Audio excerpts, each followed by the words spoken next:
बहू की बिगड़ी माँ। अब मेरी बेटी का घर है, मतलब मेरा ही घर है ना। क्या आप भी समधन जी? हाँ हाँ, वो बात भी सही है आपकी। ये तो आप ही का घर है, जब चाहे मुंह उठा के आ जाया कीजिए, कोई दिक्कत नहीं। ये कहानी है त्रिवेणी की, जिसकी बेटी मालविका की शादी अर्जुन से होती है। अर्जुन एक बहुत ही बड़ा बिजनेसमैन होता है और अर्जुन और मालविका को कॉलेज से ही एक दूसरे से प्रेम होता है। अपनी बेटी महलों में ब्याही गई है, इस बात का पूरा फायदा उठाती है त्रिवेणी, क्योंकि त्रिवेणी को पहले से ही चोरी करने की आदत होती है और अब वो अपनी बेटी मालविका के ससुराल में बार बार जाकर चोरियां करना शुरू कर देती है। तो चलिए देखते हैं कि कैसी है इस बिगड़ी हुई माँ की कहानी। मम्मी, सासू माँ, ये लीजिए नाश्ता। माँ, ये बिस्किट्स आप मत खाइए, ये शुगर फ्री बिस्किट्स सासू माँ के लिए हैं, इन्होंने खास विदेश से मंगवाए हैं। अरे रहने दो मालविका बहू, पूनम रायचंद का दिल बहुत बड़ा है।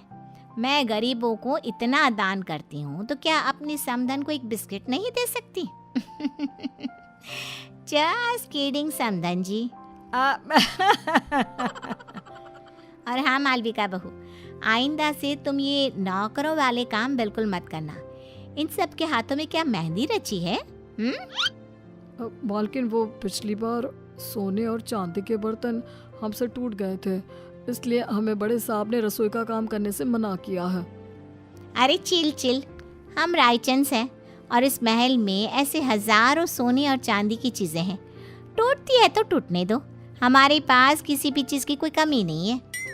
ये सब सुनकर त्रिवेणी के मन में लालच का प्रकोप जाग उठता है और वो मन ही मन पूरे महल को निहारते हुए कहती है, हाय, अब जब ये पूनम रायचंद अपनी जुबान कह रही है, फिर तो इस घर पे भी हाथ साफ करना ही पड़ेगा। अपनी बेटी का ससुराल है तो क्या हुआ, इसमें कोई लाज शर्म नहीं, उल्टा मैं तो भाग्यवान हूँ कि मेरी बेटी एक महल की बहू बनी है। त्रिवेणी अब रायचंद मैंशन में रोजाना आना शुरू करती है और वो चुपके से पूनम के कमरे में घुसकर उसकी अलमारी से उसकी साड़ियाँ और गहने चुराती है और अपने बैग में लेकर पीछे के गेट से रफू चक्कर हो जाती है। पूनम जब हॉल में आती है तभी, अरे मालविका बहू, समधन जी कहाँ चली गई? अभी तो यहीं थी। सासू माँ, वो मम्मी को ना आज मंदिर जाना था, आज कोई बड़ी पूजा है वहाँ, इसलिए वो चली गई। पूनम जब अपनी साड़ियाँ और गहने गायब दिखती है तो, ओफो, लगता है फिर से मैं अपनी साड़ियाँ और गहने कहीं रख कर भूल गई। लगता है लॉन्ड्री में गई है साड़ियाँ और गहनों को पॉलिशिंग के लिए दिया होगा। पूनम को भूलने और लापरवाही की आदत थी और कोई भी चीज़ यहाँ से वहाँ हो जाए तो वो उसका कसूर अपनी लापरवाही पर थोप देती, जो कि सच नहीं था। ये बस पूनम के मन का भ्रम था। ऐसे ही त्रिवेणी कभी रसोई में से चांदी और पीतल के बर्तन, कभी महल के मंदिर में से महंगी मिठाइयाँ, कभी कोई फ़ोन, कभी कोई घड़ी, तो कभी तिजोरी से पैसे चुराती रहती और महल में कानों कान किसी को भनक तक नहीं लगती।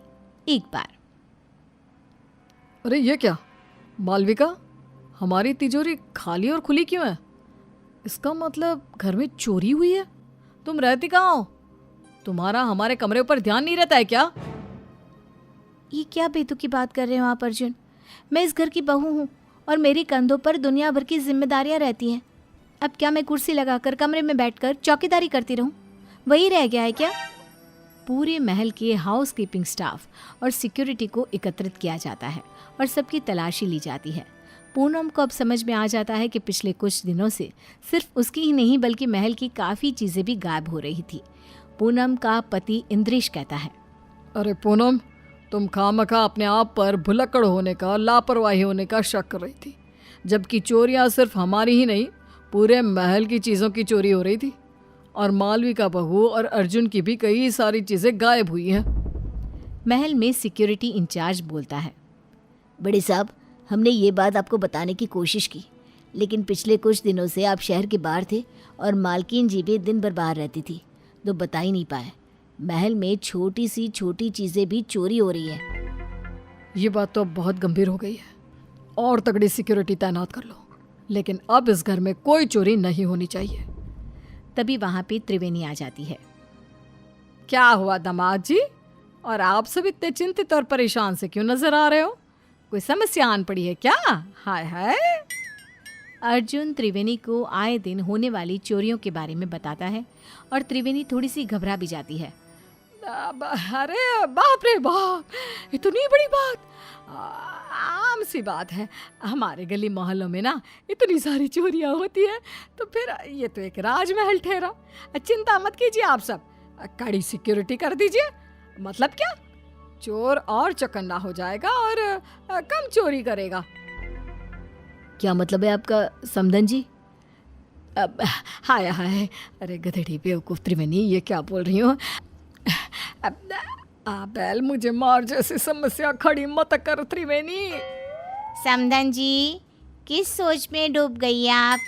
अब कुछ भी तो नहीं समधन जी, समधी जी, मैं तो बस ये कह रही हूँ कि आप अपना सारा सामान सहज के छुपा के रखिए, इसमें भलाई होगी आपकी। पूनम को त्रिवेणी के इस व्यवहार पर थोड़ा सा शक आ जाता है। त्रिवेणी अब से रायचंद मैंशन में आना जाना कम कर देती है अपने घर में। बस अब अपना अगले कुछ दिनों तक का स्टॉक तो मैं भर लाई हूँ। अब वहाँ रायचंद मैंशन में मामला काफ़ी गर्म है। जब तक वो ठंडा नहीं हो जाता, मैं वहाँ तीज त्योहारों में ही आया जाया करूँगी, क्योंकि अगर मैं वहाँ गई तो चाहे मैं एक चम्मच ही क्यों ना लूँ, उसे भी चोरी करने से अपने आप को रोक नहीं पाऊंगी। क्या करूँ, आदत से मजबूर जो हूँ। और बेवकूफ रायचंद, उन्हें तो पता भी नहीं कि आस्तीन का सांप रोज उनके घर में आकर चोरी करके जाता है। बेचारे जितने माला माल हुए उतने ही कंगाल भी हो गए। महल में एक नौकर पूनम के पास जाकर उससे कहता है, मालकिन, मुझे ना आपको एक बात बतानी है। वो दरअसल छोटी मालकिन की मम्मी यानी कि त्रिवेणी जी को मैंने अपनी आंखों से चोरी करते हुए देखा था। क्या तुम घन चक्कर हो क्या? तुम्हें ये बात मुझे पहले बतानी चाहिए थी ना। मुझे वैसे भी उस सो कॉल्ड समधन जी त्रिवेणी पर शक तो आ ही रहा था, लेकिन कंफर्म नहीं कर पा रही थी मैं आपको ये बात पहले इसलिए नहीं बता रहा था क्योंकि मेरे पास कोई सबूत नहीं था और आप मेरी बात पर विश्वास भी नहीं करते। और तो और त्रिवेणी जी इतनी चालाक हैं कि उन्होंने महल की उन्हीं जगहों पर चोरी की है जहाँ सीसीटीवी कैमरा नहीं है। अब देखना मैं क्या चक्रव्यूह रचाती हूँ। अब मैं हमारा पुश्तैनी हीरे का हार सरेआम हॉल में रख दूंगी, और जैसे ही वो त्रिवेणी उस हार को चुराएगी तब मैं उसे रंगे हाथ पकड़ लूंगी। पूनम की इन सब बातों को मालविका कमरे के बाहर ही सुन लेती है और वो अत्यंत हैरान और स्तब्ध हो जाती है। मालविका फौरन अपनी माँ त्रिवेणी को फ़ोन लगाती है। मम्मी, आपसे ये उम्मीद नहीं थी। आपने अपनी ही बेटी के ससुराल में इतनी सारी चोरियां की। Very bad mummy. सासू माँ को आपकी इन काली करतूतों के बारे में सब पता चल चुका है। मालविका बेटा, ये तो क्या करी है? मैंने कोई चोरी चकारी नहीं की। और मुझे आपसे कोई बात नहीं करनी, बाय। मालविका इतना कहकर फ़ोन कॉल कट कर देती है। त्रिवेणी अब पूरी तरह डर चुकी थी। वहीं रायचंद मैंशन में पूनम हॉल में खुले आम पुश्तैनी हीरे का हार रख देती है और त्रिवेणी को न्योता देने के लिए फ़ोन लगाती है। त्रिवेणी पूनम का कॉल देखकर कांपने लगती है। पूनम, रायचंद का कॉल, मेरी तो आज शामद है। अरे, आज सूर्योदय किसी और दिशा से हुआ है क्या? त्रिवेणी मेरा फ़ोन नहीं उठा रही।